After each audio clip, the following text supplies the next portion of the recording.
So we're not talking about the election, not today. Today is No, neither the day nor the place for it. and I really think I got the little jab at the stuff at the top of the podcast when we really should have talked more about the what the middle bit was today on the day of a federal election, and all I've been thinking about since you said that was the films that we could have looked at that dealt with politics and the machinations of democracy.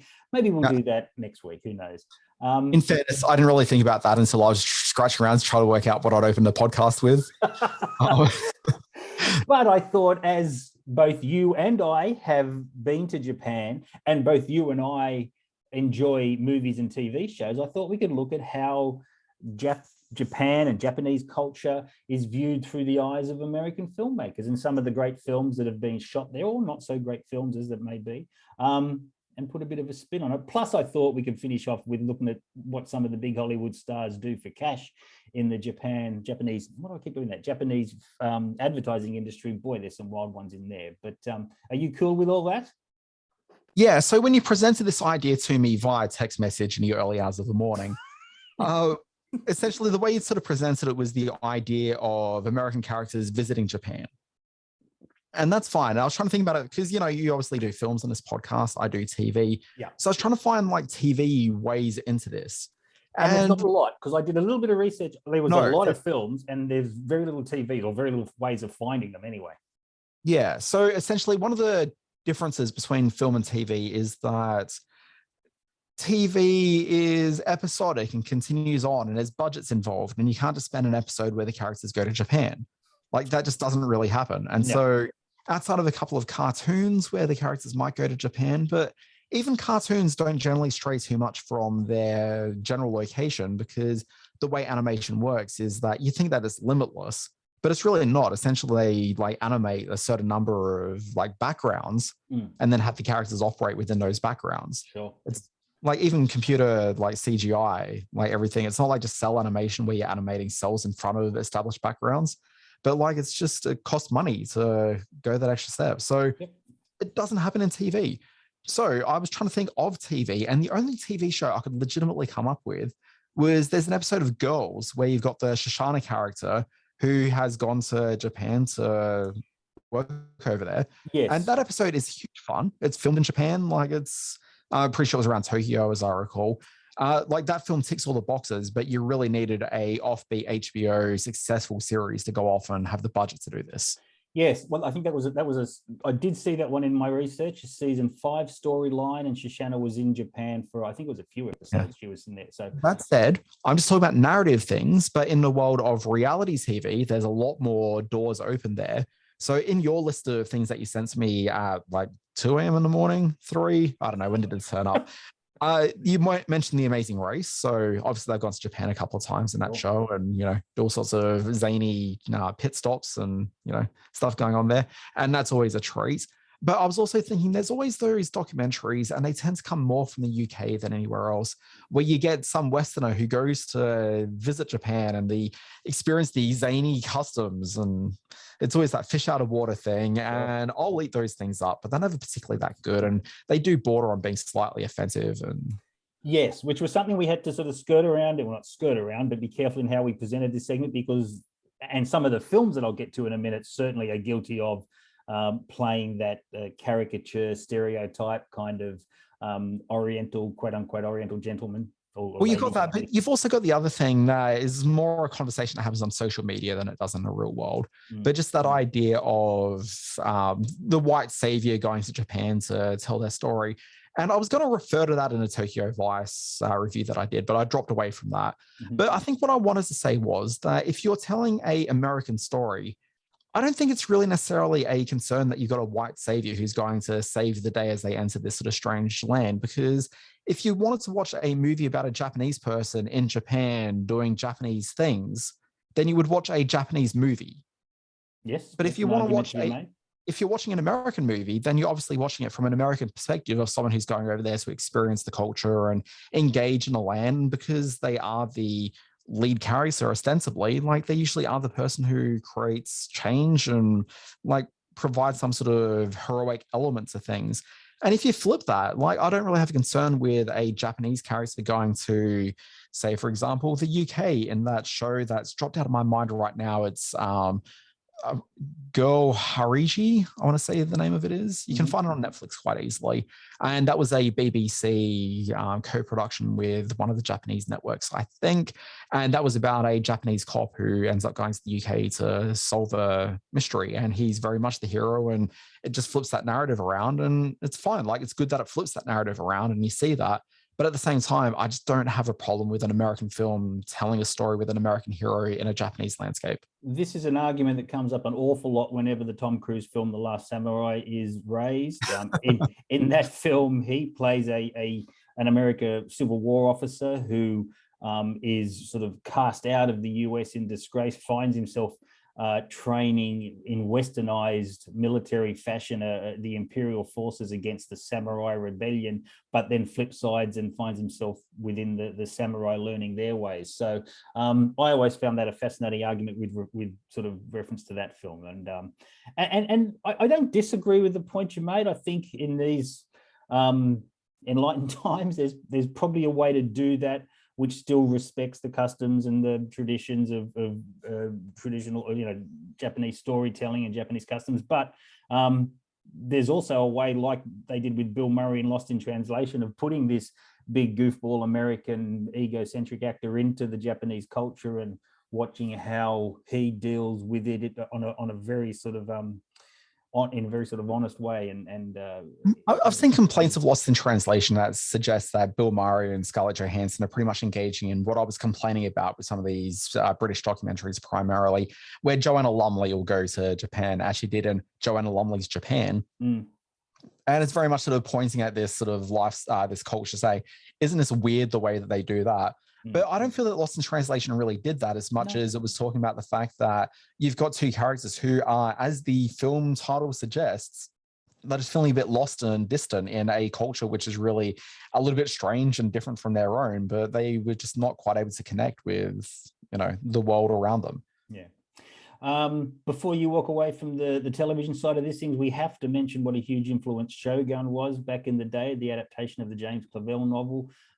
Richard Chamberlain was, Richard Chamberlain was a huge television star at that time, coming off The Thornbirds.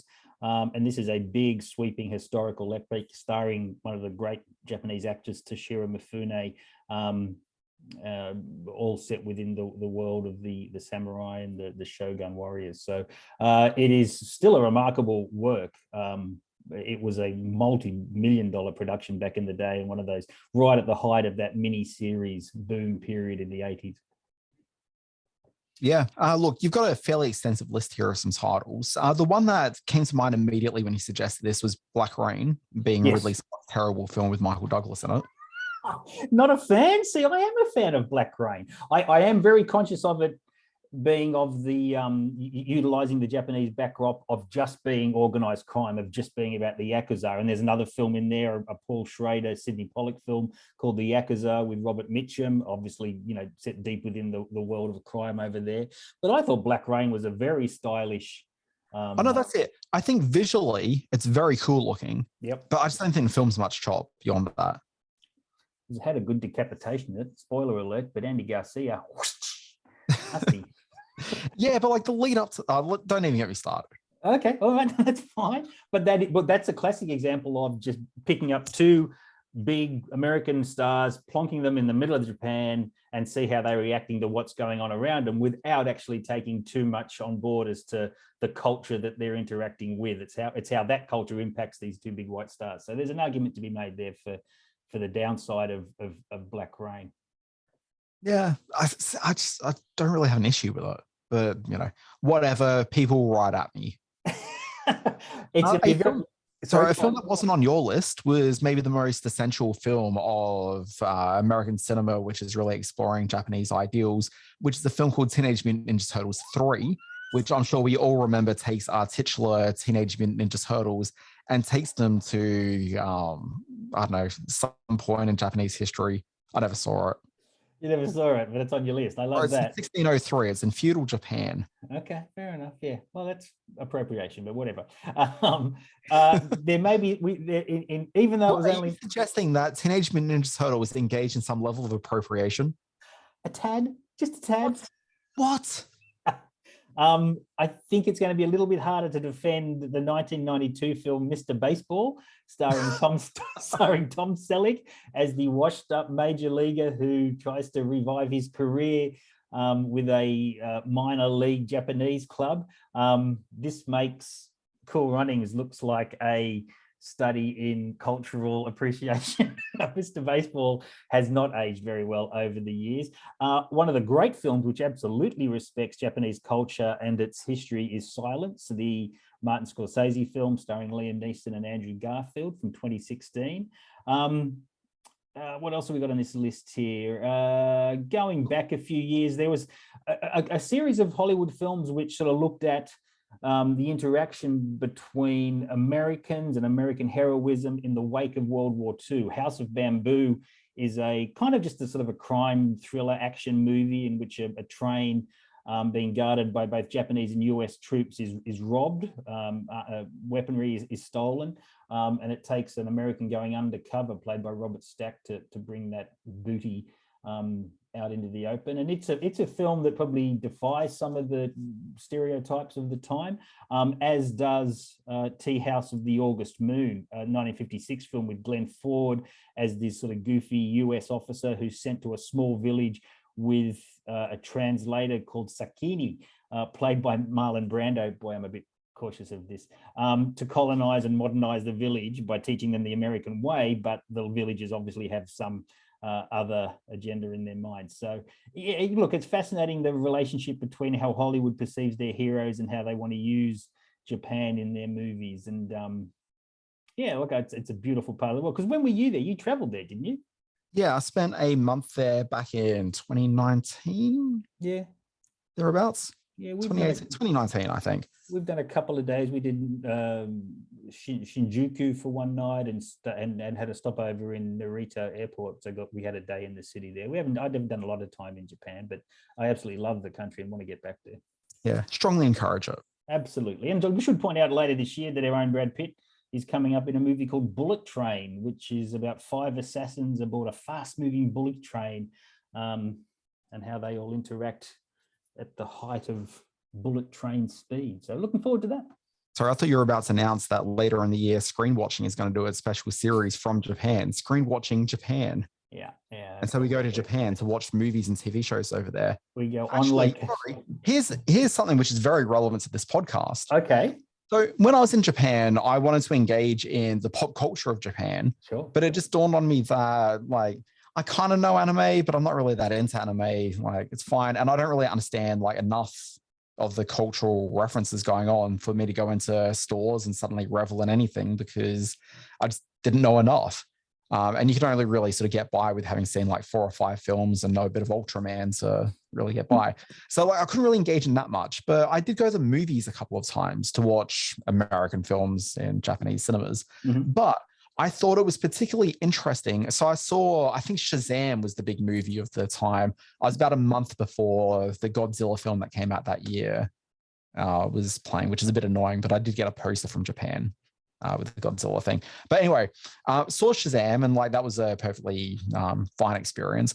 I liked that in a lobby of Japanese cinemas, and it could just be the chain that I was in. I can't remember where it was, but they had a store where you could go and get movie posters and other memorabilia and stuff. And wow. I don't know why cinemas don't do that, because it's a good idea. But it really is. The thing that I thought was particularly unique was when I was in, was I in Kyoto? I'm going to say it was Kyoto. It just happens to coincide with the first release ever of Shaun of the Dead. Oh, wow. It had never screened in Japan. That's like 20 years later. That's 15 odd years later. It's amazing. So if you remember, there was that film that came out, which I want to say was called One Cut of the Dead, which is about a Japanese filmmaker making a zombie movie. And that film was a huge success in Japan and was like maybe the #1 film of the year. Because of the success of that, the distributors thought, well, let's try launching Shaun of the Dead into Japanese cinemas, see how it goes. So I saw this tweet from Edgar Wright saying that, oh, my film's being released for the first time. I'm like, fantastic. I'm in town. I'm going to go and check it out. So I went to the cinema, and my wife and I sat in like the second or third row. It was not a huge cinema, but there was maybe like another 10, 15 people in there at most. We're watching the movie, and it's a great film on the big screen. Like, we were laughing with it and just having a great time watching the film. but we seem to be the only people laughing. Uh-oh. And then we left the cinema and I was doing some reading up afterwards. And please, if anyone knows better than I do, like, please let me know. But I believe from what I read afterwards, that it's actually considered hugely impolite to make any noises while you're there watching a movie. So myself and Sarah were clearly the boorish Westerners who were, creating a great sort of social faux pas. But the thing is, it's a hilarious movie and that's what the movie's there for. Well, yes, I would think with comedies, there would be laugh out loud moments, even in Japanese films, especially in Japanese films. Some of the funniest films I've seen have been Japanese films. So what do? Just sort of titter under their breath. Like, I guess we were certainly the only people laughing. Wow. Yeah. Like, you are boorish, though. They make a good point. Yeah, I mean, this is exactly it. So, we've got that. Just very quickly, two other titles I was going to throw out quickly of things that came to mind without putting a lot of thought into this. Kill Bill Volume 1, which is obviously a lot going on there Japan-wise. But the other thing is The Wolverine, which I believe is the second Wolverine movie that had Hugh Jackman in it. I don't think I've seen it. That one's actually not too bad. So the first one's terrible. Right. But the second one has him going to Japan, and it's basically really his version of TMNT 3. Okay, but it's basically just because within the comics of Wolverine, there's a well-regarded storyline where it's about him as like a samurai, like in Japan. I've never read the books, I don't know, but apparently that's a thing. So they incorporated that into a film, and you've got him getting caught up in local yakuza action in Japan. Wow. Okay, I've got to watch it. I don't. Pretty fun film, but as a Sydney-sider, you might want to watch. There's a couple of sequences in it which are actually filmed in Picton. Picton on the Central Coast. It's not really on the Central Coast. It's more go past like Campbelltown, MacArthur Way, and okay. Yeah. So like I found myself down the street going, "This is a bit familiar," and then I did like some googling, and I realized I was walking where Wolverine had tread in Japan. Wow. Yeah. So Picton was a stand-in for Japan. I thought you meant that with a lot of CG happening around. Wolverine goes to Picton. Okay, well I didn't know that. Okay, well I should check out Wolverine. We should point out. I think it's an entertaining film, except for the final act where it just gets a bit sort of stupid superhero-y, where it becomes less a crime movie starring Wolverine and then becomes like a big thing where he has to fight like a big robot or something. Oh, okay. Yeah. I'm going to throw a lot of these up on our Facebook channel, but some big stars have been in Japanese commercials. I'm going to run through these off and on very quickly. Most famous, and these did the rounds a few years ago on social media, the series of Tommy Lee Jones commercials for Boss Coffee. He is apparently a huge star in commercials over there, and for nearly a dozen years, he made commercials for Boss Coffee. So if you do check out our Facebook page, I'm going to put some of these up over there. Harrison Ford did one for Kieran Beer. These are all things we never see in the West. Arnold Schwarzenegger has made a fortune out of the Japanese advertising sector. He's done stuff for Koa Coffee, Alina Man Energy Drink. There's so many that Schwarzenegger has dabbled in. Richard Gere sold Japan Airlines non-stop flights to Washington, D.C. Eric Clapton sold Honda automobiles. Bruce Willis is another one that's done a whole lot of commercials in the Japanese market for Koa Coffee and Daihatsu. Hugh Jackman, there you go, Wolverine himself, sold Lipton iced tea to the Japanese. Brad Pitt sold SoftBank, a mobile phone provider over there. Justin Bieber, Jean-Claude Van Damme, Natalie Portman sold soap. So the big stars, they get some big bucks out of the Eastern market, Eastern advertising market.